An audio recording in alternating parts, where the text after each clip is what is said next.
c'est quand je m'approchais, quand j'étais petite, quand je partais à l'école, à chaque fois que je m'approchais aux gens, c'est comme si ma présence étouffait les gens. C'est comme si ma présence, les gens se sentaient mal à l'aise en me voyant.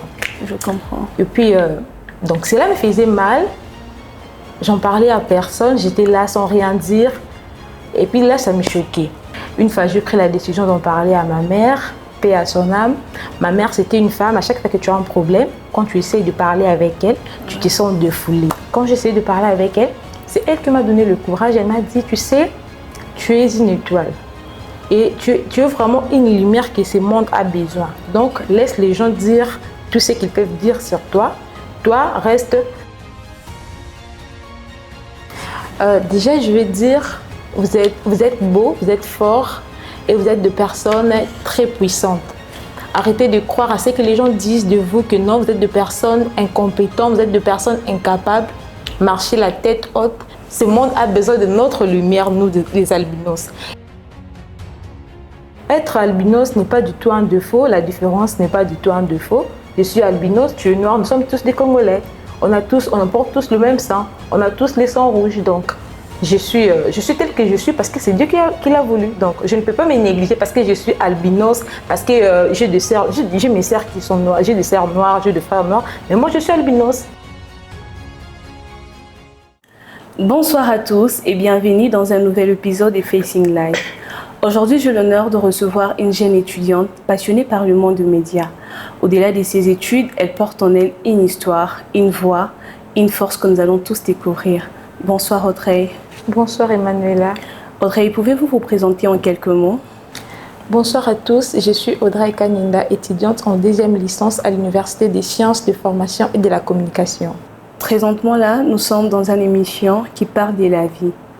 Nous parlons de nos vraies histoires, nos expériences et tout ce que nous avons vécu dans nos vraies vies ainsi que dans la vie professionnelle.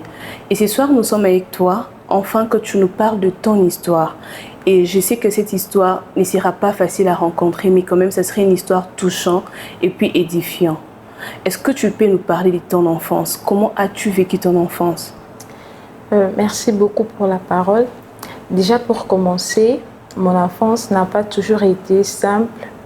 Très jeune, j'ai pris conscience que j'étais une personne différente des autres. Le regard des gens, la façon dont les gens me traitaient, voire même la peur que les gens avaient pour m'approcher, me parler. Tous ces gestes-là m'ont blessée, mais aussi j'ai eu à rencontrer des bonnes personnes, des personnes bienveillantes qui m'ont vraiment appris à m'aimer telle que j'étais, qui m'ont dit d'être sûre de la personne que je suis, qui m'ont appris à croire en moi. Ok. Quel a été le moment le plus difficile dans ta vie? Le moment le plus difficile dans ma vie, c'est quand je m'approchais, quand j'étais petite, quand je partais à l'école. À chaque fois que je m'approchais aux gens, c'est comme si ma présence étouffait les gens. C'est comme si ma présence, les gens se sentaient mal à l'aise en me voyant. Je comprends. Et puis, donc cela me faisait mal. J'en parlais à personne, j'étais là sans rien dire. Et puis là, ça me choquait. Quand je m'approche à une amie comme ça, tu vois que non, la personne t'évite. T'évites, ouais. Au fur et à mesure, ça me faisait trop mal. Je me suis dit non, je dois en parler à ma mère. Une fois, j'ai pris la décision d'en parler à ma mère, paix à son âme. Ma mère, c'était une femme. À chaque fois que tu as un problème, quand tu essayes de parler avec elle, tu te sens défoulé. Tu te sens comme si tu avais une charge lourde sur tes épaules. Et directement, elle te décharge. Oui, ouais. Elle me décharge. Quand j'essayais de parler avec elle, c'est elle qui m'a donné le courage. Elle m'a dit, tu sais, tu es une étoile. Et tu es vraiment une lumière que ce monde a besoin. Donc, laisse les gens dire tout ce qu'ils peuvent dire sur toi. Toi, reste sûr de toi, sois sûr de la personne que tu es. Il faut toujours avoir confiance en toi. Et surtout, n'oublie pas que la rareté est une richesse. Et quand elle m'a dit ça, j'ai pris courage. J'ai dit non, je suis une personne rare, je suis une exception. Je suis une personne très chère. Oui, les gens se moquent de moi parce qu'ils ont vu ce que j'ai en moi. Donc, au fond de moi, il y a quelque chose qui brille en fait. Et c'est par là que j'ai pris courage. Même si les gens m'incitent, même si les gens se moquent de moi, ça me faisait ni chaud ni froid. Et puis, à un moment de ma vie, je ne m'approchais plus aux gens. Donc, je pars à l'école, je fais semblant, je me concentre sur l'essentiel. Quand je finis, je sors. Et directement, il y a maintenant les gens qui viennent vers moi. oh, comment tu as changé comme ça, mais avant quand tu venais... Subitement, Oui, ouais. j'ai dit non, c'est parce que je venais vers vous, parce que je ne connaissais pas ma valeur. Ouais. Et quand j'ai eu à apprendre vraiment ma vraie valeur, c'est pourquoi je suis restée à mon coin. Et au fur et à mesure, j'ai commencé à grandir. Et puis, il y a des gens qui s'approchaient à moi sans de critiques, sans des insultes, sans des montrer. Ok. En tout cas, j'aime bien ta force, j'aime bien ton courage, j'aime bien ce que tu dégages en fait. Parce que déjà, les albinos, aujourd'hui, les albinos, ce sont des gens qui sont mal vus dans la société, donc partout où elles sont et tout. Mais quand même, tu dégages quelque chose en toi qui met en toi une valeur ainsi qu'une assurance. Merci Plusieurs beaucoup. albinos ne dégagent pas en fait cette force. Pourquoi? Parce qu'elles sont tellement maltraitées et puis elles vivent avec cette chose en elles. Mais quand même, tu es une force, tu es une lumière, comme dit ta mère toujours. Merci. Paix à son âme. Merci beaucoup. Mais quand même, j'aime bien ça. Et puis moi, je t'encourage encore de continuer ainsi. Et puis, s'il y a quelqu'un, ou soit tu as un côté où soit tu puises ta force, continue encore à puiser. Merci bien que c'est pas beaucoup. facile, tu auras toujours de préjugés sur toi, mais quand même, garde toujours la tête haute. Merci beaucoup. Quelles idées fausses sur l'albinos aimerais-tu déconstruire aujourd'hui? Déjà, je voudrais déconstruire l'idée que les personnes albinos sont portent malheur, sont différentes des autres, sont des personnes incapables et tout. Déjà, nous sommes tous les humains. Bien sûr. Nous sommes tous les humains et puis on a tous des rêves, on a des talents et on a une dignité. Ouais. Oui. Donc, c'est pas parce que les gens m'ont sous-estimé, parce que les gens me voient différente d'eux que je dois vraiment me négliger, je dois vraiment croire que non, je suis une personne inutile dans la société. Ouais. Il faut toujours être sûr de la personne qu'on est. On a tous des rêves, on a tous des talents et on a tous une dignité. Ok. Audrey, où puisses-tu ta force aux discriminations ou aux jugements que les gens portent sur les albinos? Ma force, je la puise en Dieu, en ma famille et aux personnes qui m'aiment, aux personnes qui n'arrêtent toujours pas de me dire que je suis une lumière, je suis une personne très utile dans la société, je suis une personne importante que beaucoup de personnes rêvent d'avoir de personnes comme moi dans leur vie. Vraiment. Beaucoup de personnes rêvent d'avoir un ami, une amie albinos.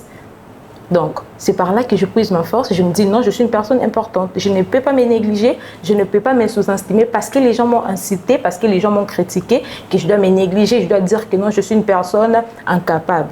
Je suis une personne capable, j'ai aussi mes objectifs à atteindre, j'ai mes projets, j'ai mes talents et puis j'ai mes rêves. Ok. Audrey, dans ta famille, est-ce que tu es ligne à être albinos? Non. Vous êtes plusieurs. Et qu'est-ce que ça t'a fait de voir aujourd'hui que tu es née avec ces manques de mélanine? Est-ce que ça te dérange parfois en disant que pourquoi seulement moi et pas pourquoi les autres? Ou soit tu l'as accepté tel que tu es? Déjà, moi, je suis chrétienne et puis je crois en Dieu. Je me dis, Dieu fait chaque chose pour une raison. C'est pas parce que si c'était un péché d'avoir un enfant albinos, là, mes parents peut-être auraient dû me rejeter, me laisser à l'hôpital, soit me laisser à l'adoption. Mes parents ont pris soin de moi depuis que j'étais petite et juste à cet âge. Donc, je me dis que être albinos n'est pas du tout un défaut, la différence n'est pas du tout un défaut. Je suis albinos, tu es noir, nous sommes tous des Congolais.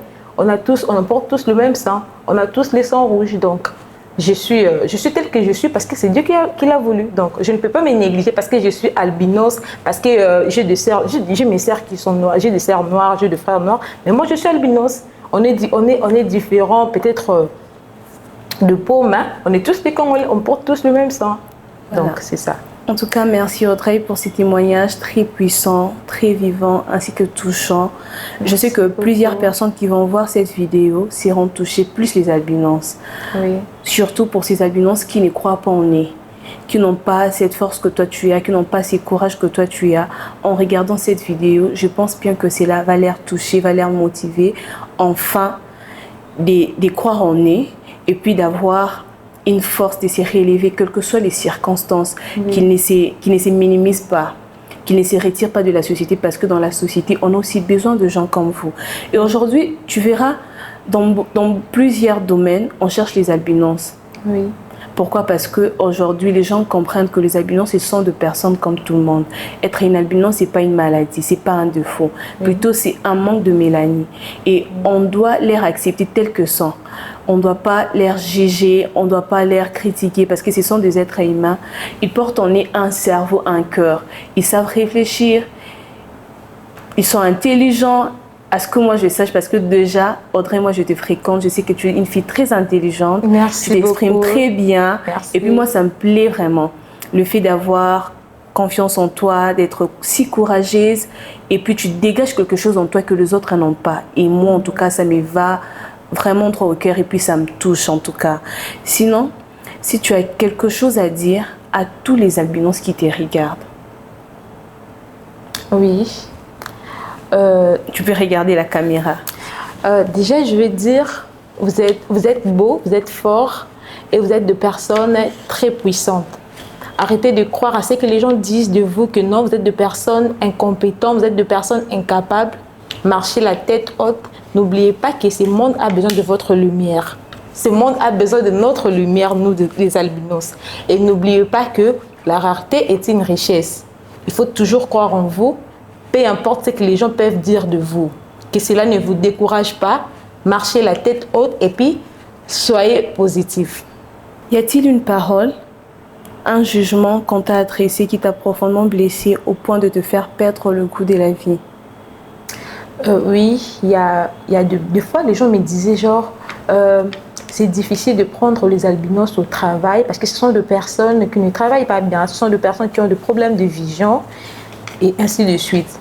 Alors que moi, j'ai une grande sœur qui est infirmière. Elle travaille à l'hôpital général Kankokolo. Elle travaille là-bas. D'abord, c'est l'une des infirmières intelligentes. Elle est aimée par tout le monde là-bas. Elle fait bien son travail et puis on la félicite. Donc, c'est par là, oui, ça m'a blessée. Quand les gens me disaient ça, ça m'a blessée, mais pas au point de me suicider, soit au point de me dire que non, je vais me décourager, je ne vais plus étudier, je ne vais plus travailler. Non, mais ça m'a blessée des fois, ça me faisait mal. Pourquoi les gens peuvent dire ça?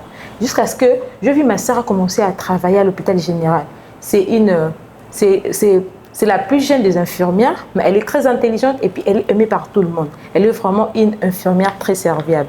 Et c'est par là que je me suis dit non, comment ça? Si c'est que les gens disaient est vraiment réel. Alors comment ma sœur travaille, comment elle est intelligente, comment elle est félicitée par tout le monde par rapport à ce qu'elle fait à l'hôpital là où elle travaille. C'est par là que je me suis dit non, c'était juste une façon de me décourager, une façon de me blesser, une façon de m'enlever la confiance que j'avais en moi. Ouais. Et par là, je me suis dit non, c'était pas vrai ce que les gens disaient. Donc, c'est un peu ça. Audrey, merci d'être venue sur ces plateaux de Facing Life. Je sais que c'est la première fois, mais pas une dernière fois. Et ces messages forts, puissants que tu viens de dégager présentement là, ça va vraiment toucher tous ces albinos qui ne croient pas en eux. Et tel que tu as dit, tu es une lumière. Tu l'es vraiment. Parce que tu es une personne rare. On ne te verra pas partout. Donc, tu es vraiment une femme forte. Continue de garder ce sourire, continue de garder cette force, continue de garder tout ce que tu as en toi et que personne ne te décourage. Merci beaucoup. Merci beaucoup. Merci d'avoir été avec nous pour cet épisode de Facing Life. J'espère que ce moment vous a inspiré autant qu'il m'a touché. N'oubliez pas de s'abonner, de liker ainsi que de partager. On se dit à bientôt pour un nouvel épisode. Bye bye.